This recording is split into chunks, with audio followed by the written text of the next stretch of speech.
उपमुख्यमंत्री एकनाथ शिंदे बोलतायत, थेट जाऊयात। शेतकरी जेव्हा संकटात तेव्हा सरकारने त्यांच्या मागं उभं राहण्याचं काम केलं आणि आम्ही नेहमी सांगतो राज्याच्या तिजोरीवर पहिला अधिकार कोणाचा असेल तो आमच्या बळीराजाचा आहे।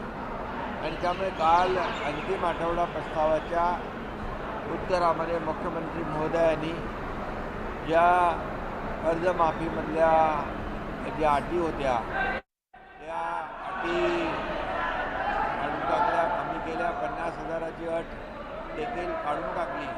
त्यामुळे लाखो शेतकऱ्यांना 2 लाखापर्यंतचं कर्ज जे आहे ते त्यांचं माफ होणार आहे।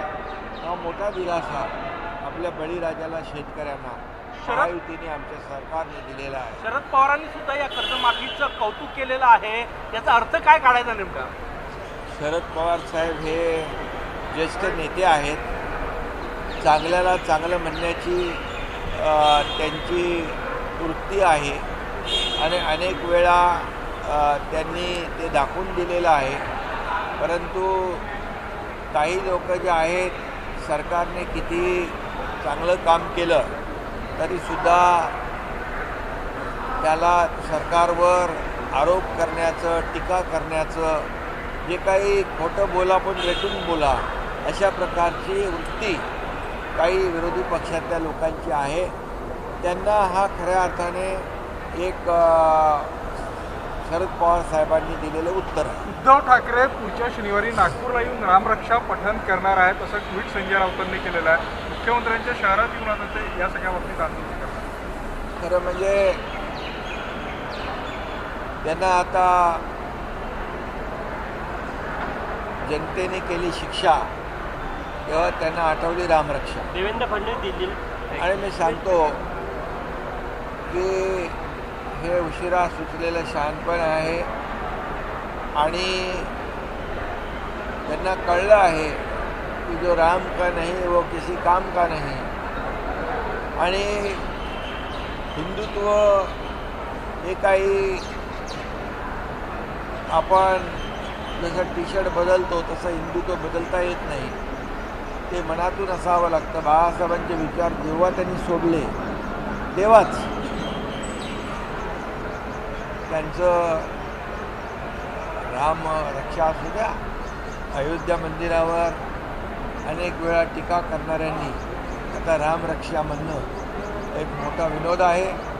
आणि यांनी हनुमान चालीसा म्हणणाऱ्यांना जेलमध्ये ठुसलं, जेलमध्ये टाकलं, ते आता रामरक्षा चांगलं आहे। संजय राऊत म्हटले की फडणवीस साहेब दिल्लीत जाणार आहे। जिस तरीके से फडणवीस साहब दिल्ली जाना बात आपने की थी कि मुद्दा कहाँ तक पहुँचा है, क्या वहाँ पे भी बड़े पैमाने पे भ्रष्टाचार हुआ है, किस तरीके की बात सामने आ रही है? यहाँ पर सिद्धिविनायक में जिस तरीके से देखिए, मैंने कहा क्या, मैंने बताया कि जो एक जब भी वो किलेदार जो मनसे के पदाधिकारी हैं उन्होंने प्रेस कॉन्फ्रेंस ली थी और वो प्रेस कॉन्फ्रेंस का मैं कल के मेरे रिप्लाई में उसका मुद्दा दिया था कि सिद्धिविनायक मंदिर में जब गड़बड़ी हुई थी तभी मुख्यमंत्री रह चुके उबाटाक ने क्यों उसकी जांच पड़ताल करने का आदेश दिया नहीं। तो राम मंदिर के बारे में आज बोलते हैं राम रक्षा करते हैं, जो राम मंदिर पे टीका करते थे, मंदिर वही बनाएंगे, तारीख नहीं बताएंगे, ऐसे बहुत बड़ी चेष्टा करते थे। लेकिन प्रधानमंत्री नरेंद्र मोदी जी ने राम मंदिर भी बनाया, तारीख भी बता दी।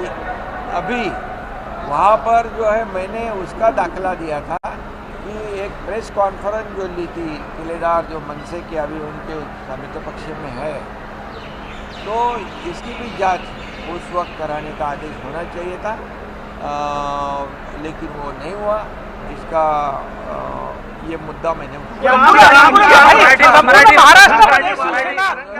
महाराष्ट्रामध्ये शिवसेना मजबूत केली जात आहे।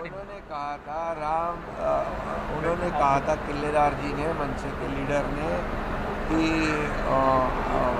सिद्धिविनायक को धोखे और वहाँ पहुँचते थे खोके।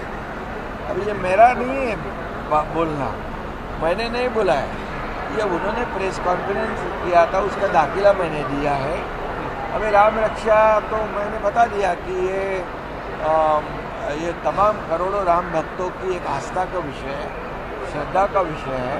जो हुआ है उसकी जांच शुरू है और उसमें कोई भी नहीं छूटेगा। आपको पता है कि मोदी जी की भूमिका क्या है, ना मैं खाऊंगा ना मैं किसको खाने दूंगा, चोरी तो करने की दूर की बात है। इसलिए मोदी जी और योगी जी जिन्होंने इसमें गलत काम किया होगा उनको जेल में बिल्कुल जेल के सलाखों के पीछे अंदर डाल देंगे, ये विश्वास है। ये करोड़ों करोड़ों राम भक्तों का ये संवेदना का विषय है, ये श्रद्धा का विषय है। तुमच्या नेतृत्वात संपूर्ण महाराष्ट्रात शिवसेना मजबूत केली जाते आहे, विदर्भातही वेगानं काम सुरू आहे, परंतु आमदारकी किंवा इतर संधी देताना नवीन पक्षात आले त्यांना पहिली संधी दिली जाते, असं काय होतं? पक्ष त्यावेळेस हे जी काही समीकरणं आहेत पक्षवाढीसाठीच करावी लागतात आणि पक्ष वाढला तर सर्व कार्यकर्त्यांना संधी देता येते। त्यामुळे हे ज्या पद्धतीने लोक येत आहेत शिवसेनेमध्ये, शिवसेना एक दिलेला शब्द पाळणारा पक्ष आहे, दिलेला विश्वास सार्थ करणारा पक्ष आहे, कमिटमेंटचा पक्का पक्ष शिवसेना। एकनाथ शिंदेवर लोकांचा विश्वास आहे म्हणून लोक